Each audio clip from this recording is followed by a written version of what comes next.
What's up? This is Rebel Radio. What up? What up? This is DJ Newmark. This is Peanut Butter Wolf. It's your boy. It's okay. Keep checking out Rebel Radio. Rebel Radio. This is Rebel Radio. We're in the place right here. Rebel Radio is going down. Would you say Rebel Radio? Oh, wait.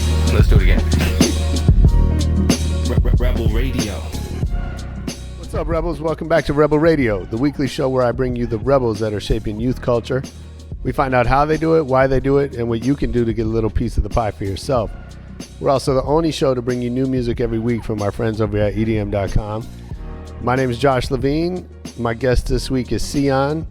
I didn't have him in studio. I went to his, and we did an interview with a beautiful view overlooking the LA skyline. Sian's a DJ, producer. He's the CEO, owner of Octopus Records. He tells us some great stories about how he's sort of trying to redefine the boundaries of the techno genre that he operates in, and how he's trying to transition from a DJ to a touring act, and what that looks like, some of the trade-offs, some of why it's important to him not to be on the road his entire life. Great stuff coming up with Sian after our EDM.com track of the week.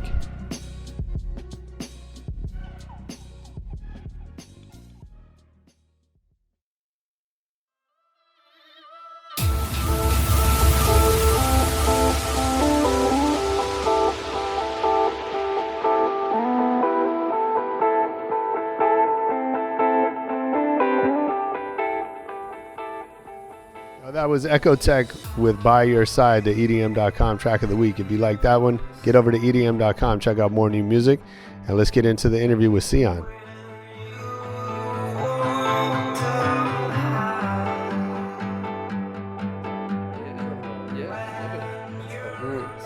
That's funny. Well, let's talk about you, man. I appreciate you doing this and having me in your beautiful home. Thank you. So, I want to talk about how it started for you. It's kind of an interesting one because I suppose I became really focused on a really specific type of music super young. Yeah. You know? So take me back to the beginning. Do you remember the first record you ever bought? When I was a kid, I was obsessed with more like the sound and the atmosphere of things like Peter Gabriel, Duran, like anything that sounded like it was made with a machine. I really zoned in on it. And a lot of it was pop music, and then later things like Kraftwerk and Can, and you know. So what's the early record that like you were obsessed with? I would have to say probably something by Genesis or something like that. You know, just like drum machine sounds. Right. I remember being really, really interested in any music that sounded like Foreigner or Genesis that was kind of synthesizer based. Okay. And I mean, it's strange because it instantly sparked this curiosity of trying to figure out how they made those sounds. Because as a kid, I wasn't, synthesizers were really new, and I'm a child of the 80s, so I was like, what the hell is this? They didn't have it. So in the U.S., we had Guitar Center. Yeah. Which, so I was like 12, and there was one on my way home from school. Yeah. So I would just walk in. Yeah. And sometimes I would spend 3 hours in there. Yeah. You could just play the synths. Yeah. And I didn't know how to play anything, but just making noise. Mess around. And that's exactly. Do they have that in Europe? Well, at that point, I'd come back from the south of Spain. Got it. And when I was a kid, I lived in this really strange area in the south of Spain where down the street from me was a row of nightclubs in the 80s, which were super dodgy. Yeah. The strangest people. Yeah. And they were listening to really early Italo disco and early acid house stuff in there. So my parents had a bar, and I'd sneak out and stick my head in and listen to it. And I was mind blown by how this was repetitive and simple. And I started to think I could kind of do that. So when I got back to Ireland, I'd go into there was this little thrift store place, and I got to know the guy. So I was starting to buy a lot of records. I'd buy them by the weight. They'd charge me whatever, a few euros per kilo. Crazy. Yeah.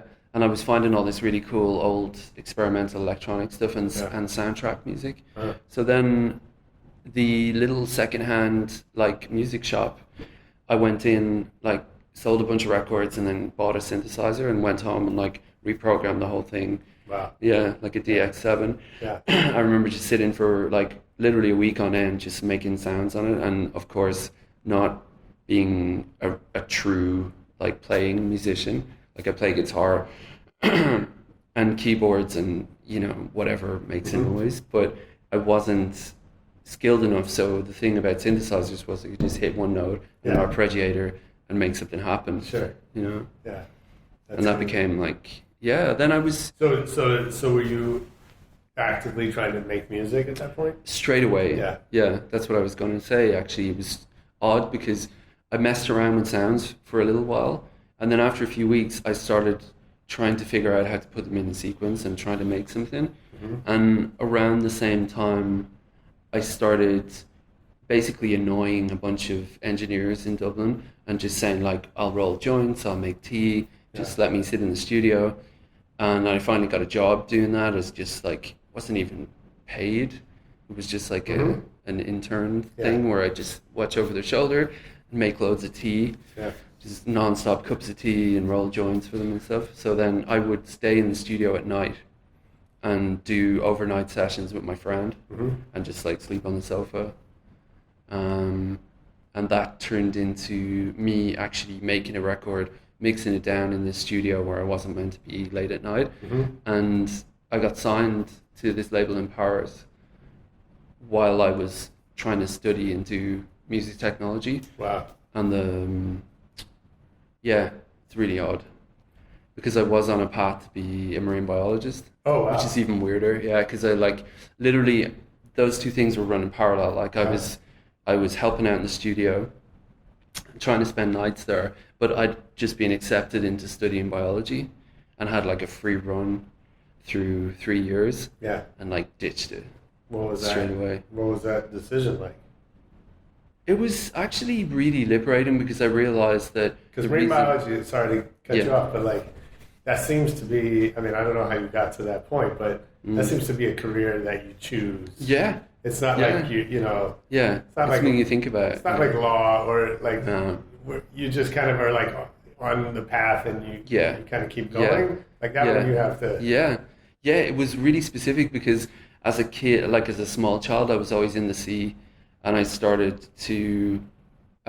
My parents aren't interested in anything like that. They just like had a bar, whatever. Yeah. And I was always in the sea with my brothers, so I started to become like really interested, and I was reading all the time about biology. Yeah. And then I was really crap at school, but in the last year I put my head down, really, really like crammed. So I got a free ride through biology, but like the first month that I got that, I was like, I'm doing this music stuff already. Wow. Yeah, Yeah. it's really weird. That's crazy. Mm. Nice. So, and at what point did you realize that was going to be, that you were going to be able to do that as a career? I honestly never thought about that being like a big career. I just kept doing it, and one record or one project led to another, made a little bit of money that enabled me to kind of scrape by to the next one. And then all of a sudden, I put out this one release on Poker Flat in Germany, which was like an important label at that time. And from there, I started to get booked, and I was thinking, oh wow, like I'm gonna do some shows around Europe. Yeah. But then from there, I started to get booked like in other spots too, like Asia, South Africa, then over in the States quite a bit, which led me to just move here and try to focus on here because I wanted to live here anyway. Like my goal was to live in California. Is that right? Yeah, Nice. yeah. Well, we have great marine biology here. Exactly. Yeah, I'm in the water all the time here. Are But you? yeah, Nice. I would like to. I mean, eventually, I would like to try and pick it up as a hobby because I'm always snorkeling and Uh-huh. messing around. But the only time I get to do that stuff now is in between shows when I'm on tour. You know. Sure. What's the geography of techno? Like where is it? Is it fully global? I think, or there's spots around the world that. I think in Europe, it's from the outside, it looks big. You know, it's one of those weird things like Icelandic death metal. I'd compare it to. You know, It's like you look at a DJ that's at the top of their game in European techno, and comparatively, if you bring it over and compare it to electronic music in the States, they're like here on a festival lineup, and like USA is like up here. You're talking about like EDM. Yeah, so I think Sure. the really interesting thing about EDM is how it's morphed into absorbing a lot of the underground. Like, for example, I never imagined I'd play things like EDCs and stuff like that, but now they're booking techno acts. And there's a type of techno that's more translatable to the US. Yeah. Because you just have bigger numbers and a slightly younger audience. Right. Whereas in Europe, it's like a bunch of 40-year-olds in Berghain, like analyzing each other's record collection. Is that right? Yeah. Yeah. I feel definitely. That's one of the reasons I moved out of Berlin, because I'm not that underground, like, train spotter guy. You know? Yeah. That's so funny. And where else? What's the vibe in Asia? And Good. I mean, Asia Tokyo had a really booming techno scene, which, I mean, I play there once a year and it's still really good, but it's definitely a lot smaller because bass music and EDM has taken over in such a huge way. Really? The major clubs have switched to that. Yeah. And that's kind of my feeling for like Australia, Africa, but in the States, there's something really interesting happening where these big EDM artists are starting to play records from our labels and trying, because, you know, a label like mine is kind of one foot in each camp, and it's kind of helping take us to a bigger audience. So what happens, you know, obviously this music is so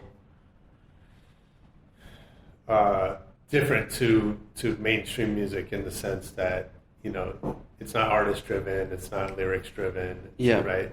You don't have hooks, you don't have, you know, young girls singing, right? So how does that affect the way the music spreads? So you talk about, you know, a big EDM DJ puts a tune into his set. Yeah. Are people Shazamming it, or like how does that then? Like, what does that mean to business? When somebody big plays a record? Yeah, I mean, you definitely see it. A few big guys last year charted a few of our tracks. So we saw like a spike. Well, like, what's a track? Well, for example, Moby, Above and Beyond, strangely. Steve Angelo, Eric Prydz, those kind of guys would drop a few of our tunes and put it in their charts and, you know, kind of get behind it a bit. And then all of a sudden we'd see this spike of new fans, and we'd look at them and say, well, that's super interesting to me. Like, most Berlin techno people would be like, oh, EDM. But I think it's acting like a huge net.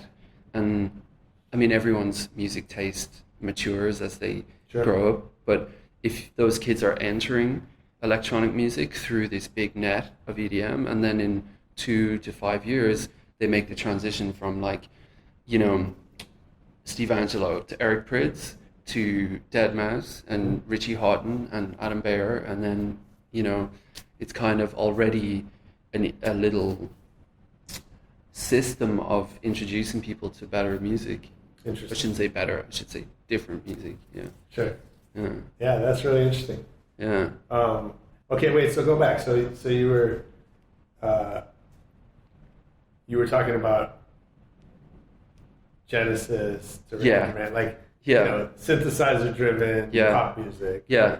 And then where did you make the transition to techno? Or I think the rave scene simultaneously lured me in at the same time that I was listening to things like anything made with synths, like Nitzer Ebb, Nine Inch Nails, Front 242, Skinny Puppy, like stuff like that was becoming really attractive to me because it's like darker and it has like a lot more energy, the same kind of energy as harder techno, I suppose. Yeah. And then I, you know, going out to raves all the time, at that point, you know, people were playing a Nine Inch Nails record alongside like Sabres of Paradise or a techno track, you know. So it was kind of this weird mishmash of music that really influenced what I do now.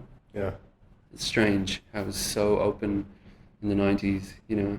I mean, I'm kind of the guy who's always trying to find new sounds and find like new things in music, but I have to say the 90s was a really, really eclectic time for me. Interesting. Yeah. Speaking about subgenres, like Sure. seems to be more boxed off, certainly in Europe. Like you can't play a drum and bass record at a techno show, or, you know, it's like boxed off. Yeah. Yeah, I think there's a little bit more of that here, it seems like. Yeah. Yeah. That's why I prefer playing in the States. Yeah. So much more open, in a way. Like people are just there to like see the artist, and they kind of follow what the artist does. In Europe, people are there for like the scene, in a way. Yeah.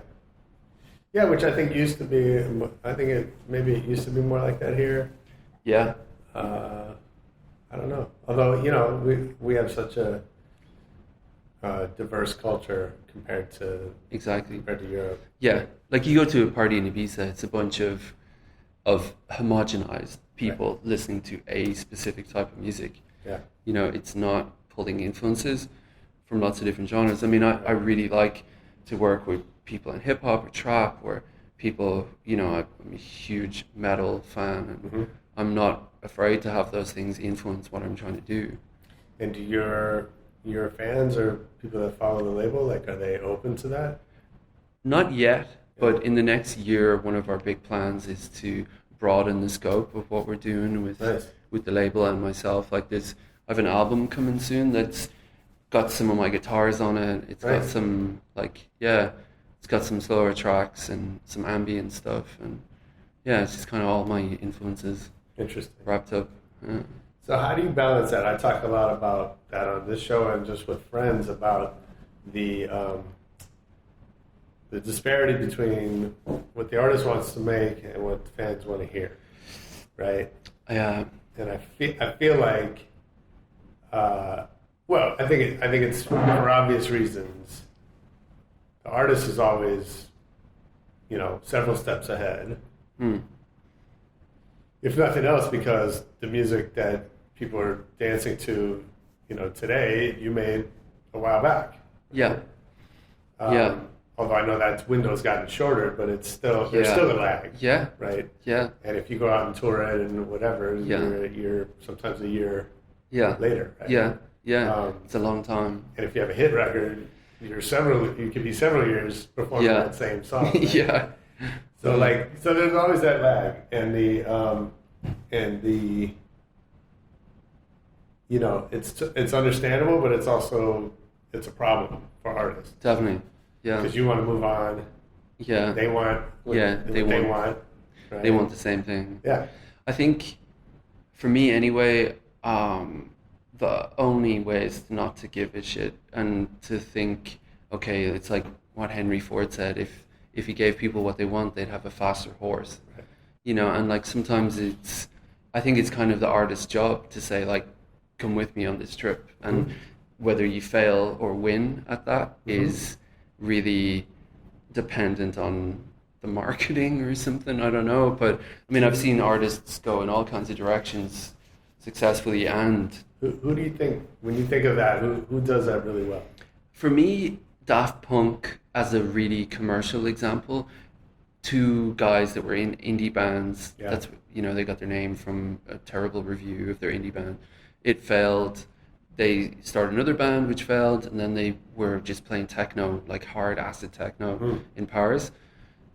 Once Homework hit and really became a big crossover thing, which is like a really underground album if you listen to it. Sure. Then they became this kind of artist that was still uncompromising, but managed to bring all their influences in disco and film music and, you know, and rock too, and kind of put their stamp on it and made it sound like their own. Same with Justice, I suppose. Yeah. Maybe dance music is kind of meant to do that. You know, it's meant to pull all those things in and kind of take those chances. Yeah. Interesting. Mm. So you have your label and you know you're a DJ and producer, Yeah. which obviously is a very common way to operate, especially Yeah. in dance music. Yeah. Why is that a good idea? I think it's kind of a system that's set up whereby your label becomes like this advertisement for who you are and what you're trying to bring to people in terms of your own sound and uniqueness. Then the DJing thing is still really bizarre to me. Like I love DJing, I like playing records. I mostly play sets of my own music or music from the label these days. Yeah. But I'm actually transforming what I'm doing into being a live act, like a live electronic show. Yeah. Over the last year, I've been working on that. So, yeah, I mean, the DJing thing is just so interesting for the two types of artists. There's like people like me who would rather be in the studio and not at an after party, and then there's like the DJ guy who's like Fist in going the air. going out on the road, going nuts every night, and going to every after party available. And that was never really what I was about. I would rather be in the studio making music. Yeah. So those two things are very, very mutually exclusive, because most of the DJ guys have ghost producers, and they're just about the brand, and they go and get those big DJ fees and then spend that on driving a team. Whereas producer people are making their own music and usually have their own label and are kind of trying to build a sound around that. Yeah. So what is there a downside to kind of having both businesses? Yeah, I feel like they're tied to each other, because the bigger your label gets, the bigger your shows get, and also the bigger your shows get, the bigger your label can get. Yeah. It's an obvious one, but I feel like the lifestyle of going out on the road and going for like 3 days of shows, late nights, airport mess ups, the whole lot, then coming back and being a proper label owner is impossible. Like I've 3 people who work with me now, and I've started to do less but bigger shows, so just focusing on ones that are really significant and I know that are going to be the right moves. But before, there was a period where I was running the label on my own and doing like 3 shows or 4 shows a week sometimes. Wow. Yeah. That's so that was surviving. like in a hotel room, working on the plane. Yeah. And when you think about it, like, as I'm sure you know, running a label is loads of back-end office work. It's not like glamorous at all. Right. It's not like feet up on the desk, smoking a cigar, like signing. No, it's like Yeah. Excel forms. Yeah. And I think that's why a lot of people just use their DJ fees to pay someone to do that. Yeah. For sure. What have you learned about your own creativity, and like, what circumstances allow you to be most creative? When I know that I don't have to go to the airport in 10 minutes, basically. Yeah. I think any artist ultimately has this weird thing where, luckily, I've been careful of this, but friends of mine, they put out a record, it does well, and then they go on tour for like eternity, because they'll take every single show, even if it's not paid well or attended well. They'll just take all those shows just to be out on the road, living the life, and then their creativity just goes. Sure. I've seen it with so many bands, so many artists, and like when you come home from a Monday of 3 or 4 nights of partying and a 12-hour flight delay, you don't want to make music or. Of course. Yeah. Yeah. So I've tried to avoid that, and I think the key is to, for me anyway, I want to become like a live electronic act and go on tour for a period and then go off tour for a period. But the DJ lifestyle is just non-stop touring. Bands never do that. Hip hop artists never do that. Right. Like DJs do 2 or 3 gigs a week every single week. Yeah. And it's not, I mean, unless you're talking like EDM level, higher level, in techno, it's not as, I mean, it's overinflated. It's not a good business. You know? What do you mean? Like, for example, I have some friends who will go out on tour and they will hammer it. Like, they're working really hard on the road. They're doing every show they can. They come back, and after they've paid their management and their agent, plus the flights, plus booking fees, plus hotels, plus living on the road, they're like hood rich, you know? It's not, I mean, unless you get your fees up to the level of an established act, like an underground techno DJ is like a terrible career option. Sure. Yeah. Yeah. No, I get it. Yeah, especially in Europe where the fees are like a fifth of what they are here. Is that right? Yeah. Oh, wow. Yeah. I didn't realize that. Huh. It's strange because there's a lot of bigger clubs in Europe that will actually pay artists less because of the, you know, the willingness of underground artists to try and play that venue. Sure. Yeah. Yeah. Yeah, I mean, it's an interesting economy, right? And Yeah. there's always that, you know, there's always the question, I think, of who's, you know, what's the draw? Is the DJ the draw? Is the club the draw? Is the promoter the draw? Yeah. You know, you don't have that. You don't have that in the movie business, Yeah. right? Where people, Right. you know, they come to see a film, Yeah. not because the theater is there. I mean, Yeah. I guess, you know, in some ways they do, Yeah. but for the most part, right, it's very clear that the value is on the film side. Yeah. Yeah, totally.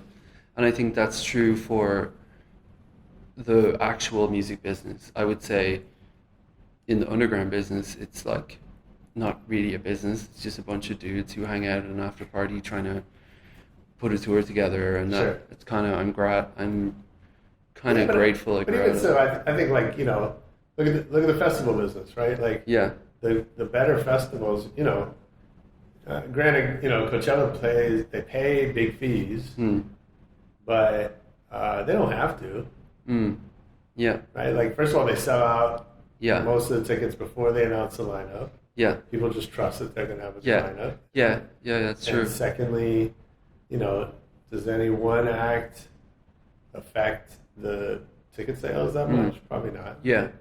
Yeah. Yeah. That's true. So, you know, I think in some cases the festival has Totally. become the brand. Yeah. Or a festival like Burning Man where the fans create the festival. For sure. You know. Yeah.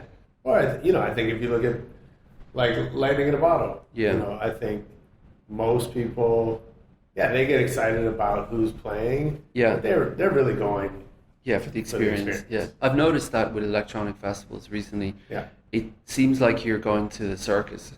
You know, Yeah. it's like these crazy, like Sure. going to a fairground. You know. Yeah. Yeah, well, I mean, EDC's, like, Yeah. they're the best at that, right? Yeah. Yeah. Yeah, it's, I don't Kind know. of a That, spectacle. sure. Yeah. Yeah, and I mean, I guess that's just festival culture in general. People don't really know who they were dancing to until they go and check it out later.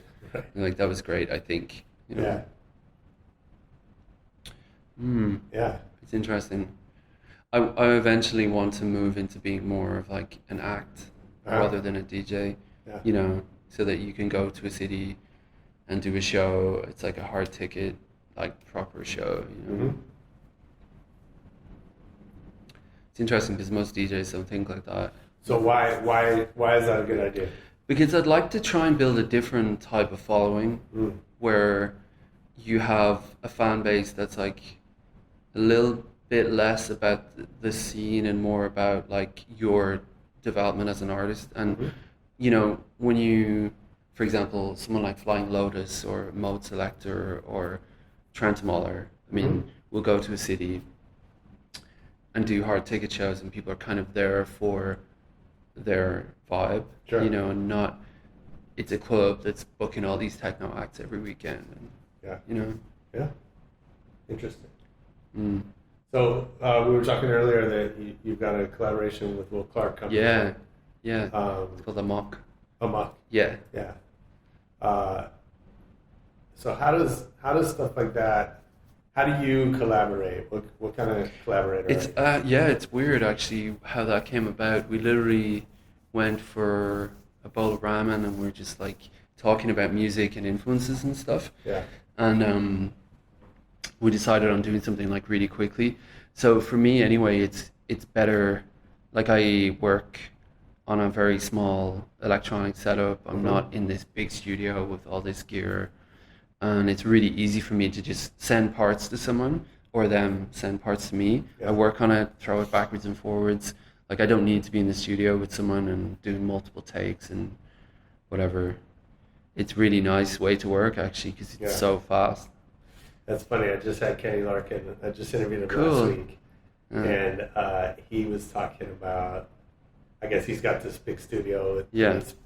He's always he can't stop himself from buying new gear. Yeah. And he, we joked about it, but like he's convinced himself that helps him be creative, right? That he gets a new piece and he can't wait to go use it and make something and and whatever. Yeah. And, we were sort of joking that like, well, that you don't actually need any of the gear, but if it makes you productive, then it's a worthwhile investment. Totally. Yeah, right? I'm the same, but with plugins. Yeah. Like luckily, I used to work in a studio full of analog gear. I used to have a big 48 channel desk, the whole lot, because you used to have to do that.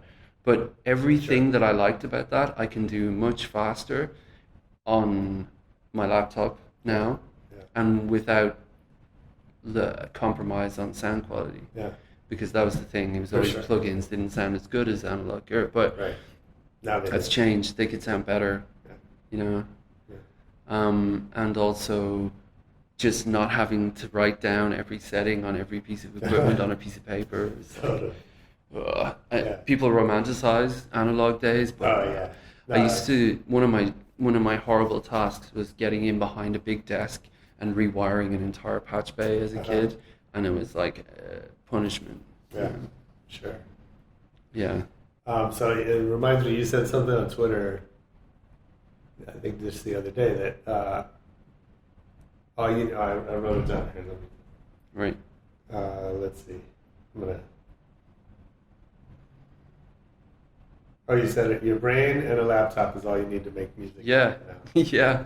So is that a good thing? I think so. Yeah? Because we're in this strange time where a kid it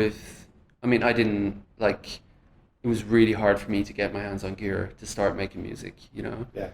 And a kid now with a cracked, cheap version of whatever software and his laptop can make like a top 10 hit, and that kind of democratizes things really fast because like when I started, it was like you needed $100,000 to make a studio. Sure.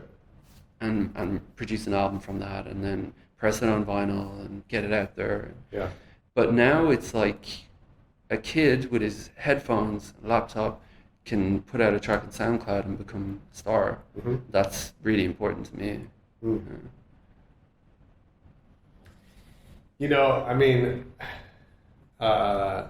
Sometimes I wonder if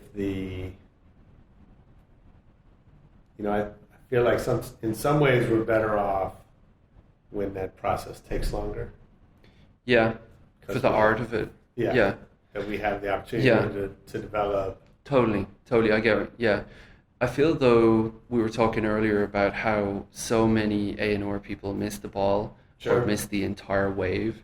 Yeah. And one of the things about the immediacy, of course, I don't think everyone should just make a track and throw it up on SoundCloud because that floods your whole system with noise that you can't find the good stuff in. I think there should be a process. But another thing is like if you look at a kid can put up a track and say like let the fans decide and kind of almost crowdsource their own creativity and have real feedback in their comments about their track. Like that's something that no one ever had as a musician before because the A&R guy can be completely clueless. Sure. And miss the best track on that album. Yeah. Whereas the fans go, no. It's like, techno DJs always joke about that. Like your track is really a kind of strange dichotomy like that. Maybe the 5th or 6th track on that demo will be what I would love to sign to my label. And artists send me all these demos and go, oh, but did you not like the first 3? And I'm like, no, really, like 5 and 6, go play them in a club and you'll see what I mean. That's funny. That's interesting. I just read an article today about how artists are putting their best songs first on the albums, and it was about the Spotify algorithm. Yeah. And so, I think it's it says something that you would get to somebody's 5th track, especially if you didn't love the first. Yeah. And I mean, I think that's kind of the interesting thing I've learned about demos is that sometimes what the artist is doing, they'll just put the track that they made yesterday first, right? Because that's what artists like. Excited about. Yeah, is what they did yesterday. What they did a week ago or even a month ago, they're like over it already. Yeah. But for a fresh listen, that's the important one. You know? So people are sending you demos. Yeah, all the time, I'm sure. A lot. And so how much of your signing is that? Like, how much are you pitching artists to sign to you versus them pitching you? Nowadays, we have a really nice crew of people, like regular people that we work with, like a roster of artists. Yeah. But in the start, I was digging through every demo, and I still listen to pretty much everything. Wow. Yeah. As much as it pains me sometimes because there's a lot of irrelevant music. I wouldn't say good or bad. It's just not relevant to what we want to do. Yeah, because we're kind of niche. Yeah. But I listen to a lot of new music. Yeah. And even sometimes I really like it, but it's just not for us, so I won't respond. So how do you pitch an artist? I don't know how much this actually happens. Yeah. Like, how do you pitch an artist?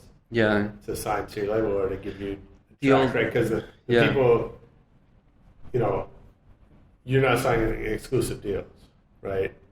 To some, right? There's a couple artists that are exclusive to us, but mostly they're track deals, right? Yeah. And so you have a relationship with them, but they also work with half a dozen other labels. Yeah. So how does that, what's the pitch? Mostly the old-fashioned way. Yeah. Send them some music from the label. Cocaine. Yeah. Exactly. Yeah. It's mostly like getting to know the person as well. I think obviously most of these things happen in a backstage or get them onto their promo list, feed them with loads of music from the label. If they're coming back with loads of positive feedback, then it's a very easy ask to say, why don't you do something for the label next? Sure. It's one of my tricks. No, it's smart. Yeah. Yeah. And it's kind of natural because if you're feeding someone music and they're really responsive, it doesn't matter what size they are, what size profile. If they want to do it, it's up to them. We've had some really big artists do stuff on the label and they were like, I just like what you do. Like, don't worry about it. We'll do this as a swap or, we'll figure out some paperwork later, but let's just get it out, Nice. And do you have like a wish list of artists that you...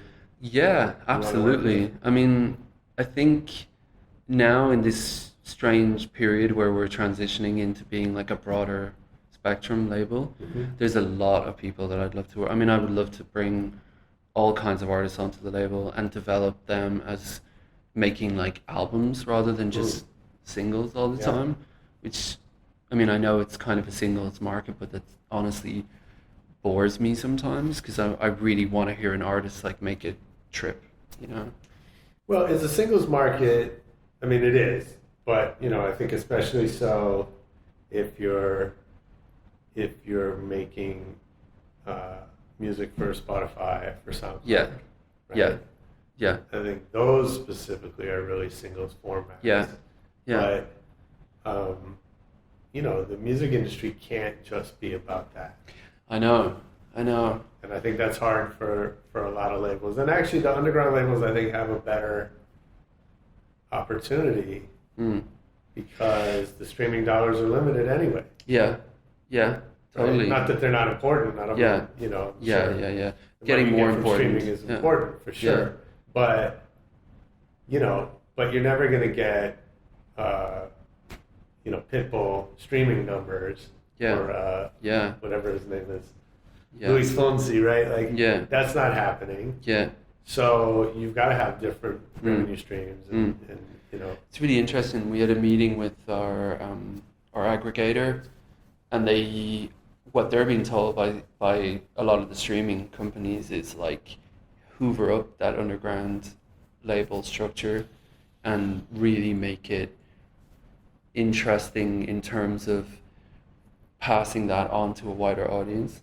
So like recently tracks of mine have popped up in these big Spotify playlists that I'm Nice. super happy about, because they're not necessarily something, I mean, it's happening naturally because I'm making music that's broader and working with different people. yeah, Yeah, and it's really interesting how that changes your profile with the normal festival goer versus the anorak train spotter techno fan, So who's when you talk about this vision for the label that's more broad than what you've been doing, who's done that? I don't think many people have, apart from, I would say, labels. You mean people that have taken a label to a point where it's bringing in other genres, and I'd say maybe Owlsla, Boys Okay. Noise, to a certain extent Gesaffelstein. I would say like Ed Banger and XL. I mean, XL was like a straight underground label Sure. back in the 90s, Yeah, and yeah. The Prodigy happened, and Zombie, and Yeah, the XX, and they're an actual record company. Yeah. yeah, absolutely. Mm.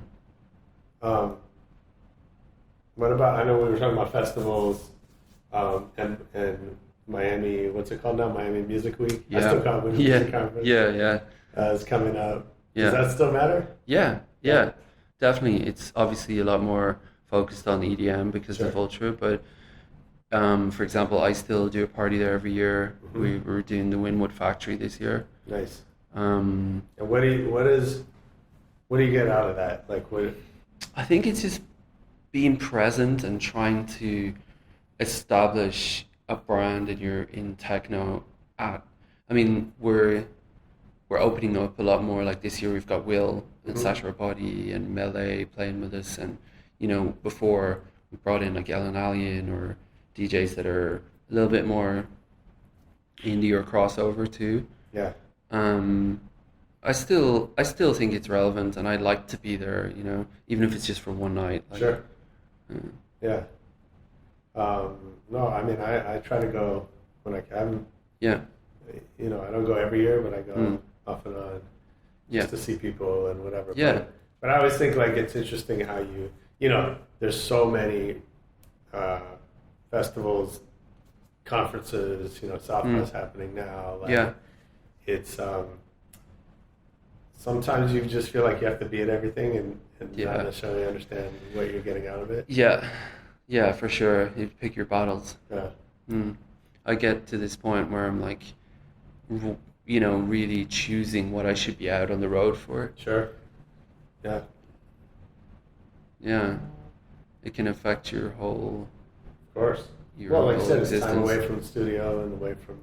Yeah, and also just you become really disillusioned sometimes with what it is. Like you land in a city, some person in a nice car picks you up, you go to the venue, hopefully you're paid well, blah blah blah. You stay in a nice hotel, and you're just kind of the only person that's on their own for the whole period. It's strange. You never think about that because bands go on tour and they have their bandmates with them. Not that I mean I like Which is sometimes good and sometimes not, right? Exactly. But I mean, a lot of DJs, I like to be on my own for vast amounts of time, reading or working or whatever. But of course, I miss girlfriend and home and everything. But a lot of DJs go absolutely nuts with that, and that's where I think a lot of the problems with their lifestyle come from, like substance abuse, Sure. mental health issues. Because if you think about it, it's a really weird life. Like you're on your own on holiday all the time. Right. Yeah. Yeah. It's really weird. Yeah. Yeah, for sure. Yeah, And you're sort of like alone with a lot of people, exactly. Yeah, yeah, which is a weird yeah, experience, right? yeah, totally. And I think that's one thing that can make people feel the most isolated is not just being on their own, but being around people that make them feel like they're really alone. Yeah. You know, because if you look at it, the average DJ falls into that pitfall really quick of just going to the after party with strangers, Mm-hmm. and then it's like more about lifestyle choices. Sure. Yeah. Of course. Mm. Who's a big techno fan that surprised you? Georgia Moroder. Oh yeah. Yeah. Maybe who else? Grace Jones. Uh-huh. Yeah. I can see her being in. Yeah. Yeah. Yeah, absolutely. There's a few. I mean, Madonna's an obvious one. She worked with tons of good Yeah. people. Yeah. It's interesting. I mean, I would be surprised to see how many people in fashion, especially nowadays, like people like Rick Owens and Raf Simons is a huge techno fan, and it's Sure. like kind of makes sense Yeah. because they come from those backgrounds. But Right. yeah, Well, I think if they're if they're German, it doesn't count. yeah, I've had people like Puffy and stuff show up too Sure. when I was, playing at clubs like Space or whatever, Yeah. and you were kind of like, they get it, Yeah. Well, he's obviously a huge dance music fan. Yeah, Kind of immersed himself in that Yeah. some years ago. yeah, Well, I was thinking about, I just, we were talking about sort of the subgenres and that, and so I know, you're with, you have the same manager as Dead Mouse, yeah, right, or same company. yeah, So clearly, clearly they get the different, they get it, yeah, right? yeah. How much of that? I don't know. How much of that do you run into of like? A crossover like that. Yeah, or just the lines between these genres. It is quite rare that someone at their level of success in a more, I mean, Dead Mouse is, I wouldn't consider it commercial music. He still has that punk attitude where he will put out music that he just likes. Sure. Regardless of whether that, people think it should be successful or not. But Right. he has a knack of doing that, and Yeah, and his music was never the yeah, Alesso. yeah, no, Like the yeah. really big room. Yeah, kind of stuff. it always had an angle to it, like a kind of feeling of like experimentation in a way. Mhm. It was like weird big music, which I really like. Sure. Yeah, it's rare for them to get the kind of underground stuff, and I think, not that I'm a super underground guy or anything, but I feel like that's a really interesting place for me to be, Mhm. is to come from that background and to progress into making music for like a bigger stage. Yeah. That's kind of what happened naturally with me. Yeah. Like the music that I'm going to be putting out in the next year is a strange mixture of acid and electro stuff and sounds from drum and bass and sounds from death metal and weird creepy 80s vocals and guitars and Wow. yeah, so That's exciting. yeah, and I Is there fear with that? oh yeah, of course, but I feel like I can't stop doing that because I started on a path of, I got quite limited, feeling like I can just make 4/4 hard Sure. techno records. Yeah. And from that feeling of like feeling really trapped on like a ceiling over your head, I started messing around again with my guitar and with all these effects and all this stuff. And I think what came out of that was just all my influences together. I'm much happier making music like that now. Mm. I couldn't continue just doing straight underground techno records. Yeah. It's not part of my evolution, Nice. Mm. Okay, lightning round. Yeah, go for it. What's your favorite city to travel to? At the moment, I'd have to say Tokyo. I love Tokyo. Mm. I saw an acid attack there. Oh, yeah? Last year and a half ago. Nice. Amazing. Yeah. It's cool to see them in that. Totally. environment. Yeah. That's a good one. Where were they playing? It was some warehouse down Yeah. towards the airport. Okay. Yeah. Neruda. I don't know. It was really cool. Very cool. Yeah. Who's your favorite DJ? I would say maybe someone like Ivan Smag, who's mixing up rock, psychobilly, techno, like anything, and can somehow make it all sound like a party, you know? That's cool. What's the last great book you read? I would say just recently I finished Zoo City by Lauren Bucas. Okay. Yeah, which is really good and super weird. I don't know. And also Lunar Park by Brady Snells. Okay. Mm. Oh yeah. I haven't read either of those. Yeah, I'm a big audiobook freak. So. Me too. Yeah. And actually, there's an Irish author that I read a lot. Flannery O'Connor. It's not French. Okay. Yeah. I love Interesting. her stuff. Yeah. I think Yeah. so. Yeah. Yeah. Yeah.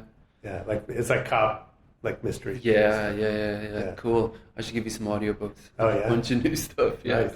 I know. What movie have you seen the most in your life? Blade Runner.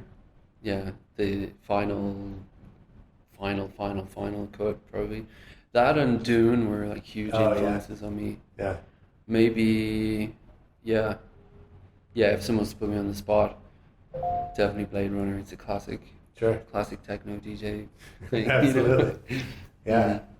I think you might be our second guest who's Yeah. Blade Runner. Yeah.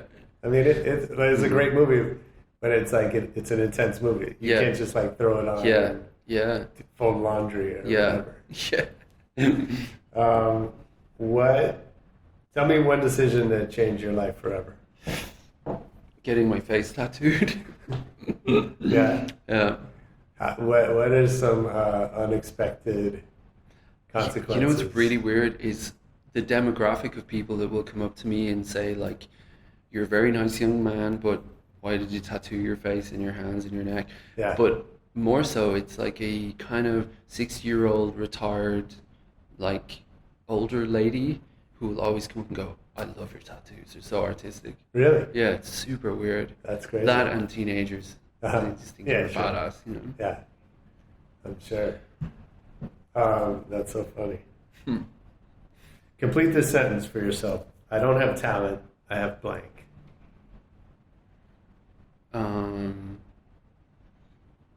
I would say ambition It's good. or drive. Better. So if I worked for you, what's something I would hear you say over and over? Can you swear? Yeah. No, I'm usually pretty mind blown by almost everything that happens in the day because it's always different. You know, Yeah. I'm always finding myself going, I don't fucking believe this, you know? Like dealing with artists, dealing with people in the industry, just dealing with things that are like kind of inexplicable in a good way too. You know, I'm always super surprised by everything that's going on. Yeah. Doing this stuff and running the app and whatever. I mean, that's probably great to not lose that. You know, I think when Yeah. it becomes Yeah, routine, right? yeah, yeah, You know, you lose the magic. yeah. For better or for worse, I could say I'm constantly surprised by stuff, which is like I have a naive, childish thing like that. You know. Yeah, that's good. Yeah, I want to keep that Nice. somehow. Who would you be most excited to learn appreciates your work? Maybe. That's a good one. I would say probably not anyone in music, unless it was someone like Hans Zimmer or something like that. Mhm. I would say probably more so someone from film because I watched so many movies and I'm like grew up just glued to sci-fi. Yeah. I would say, yeah, maybe a director, you know, someone like Christopher Nolan or maybe Darren Aronofsky, something like that. Nice. Yeah. I could see Darren being into it. Yeah, that'd be amazing. Yeah. I don't know him, but his partner, I went to high school with his, Okay, his right. production partner. Cool. Yeah, he's an old friend. Funny. I'm a huge fan. Yeah. Huge fan. Yeah, his stuff is... Yeah, really, really unique. Or yeah, even like, I suppose, yeah, someone from the film industry, because that would be somewhere I'd like to go in the future. Yeah. To make music for film. Sure. Yeah. That's cool. Cool, man. Thank you for doing this. Absolutely, It's fun. my pleasure. Fun talking to you. We'll be watching for all the next moves. Yeah. What's coming up next? I'm playing San Diego this weekend. Okay. Then I go to Denver and then straight to Miami. Cool. For the Winter Music Conference, WMC, whatever. Yeah. Yeah. Yeah. Miami Yeah. Music Conference Week, whatever. And then I'm playing in San Francisco. I'm going to be playing at EDC in Vegas on the Mousetrap stage. Cool. And then I'll be in a bunch of other cities April through August, and trying to get an album together. I'm not sure where it'll come out, but I'm going to wrap it up, complete some visual stuff that accompanies it, and then go out and tour it as a live show. Nice. See how that goes. Yeah. Awesome. And so where does everybody find you online? DJSian.com or 720 Group or 720.com or Octopus Recordings. Cool. Yeah. Awesome. Hey, that was Sian on Rebel Radio. I hope you enjoyed it. I know I did. Let us know what you think. Give us a review, ratings, 5 stars, blah, blah, blah. iTunes. Hit us with a comment on Twitter, on Facebook, at Rebel Radio Net. You can see videos from a lot of our episodes on our YouTube page. And most importantly, come back next week for more Rebel Radio. Peace.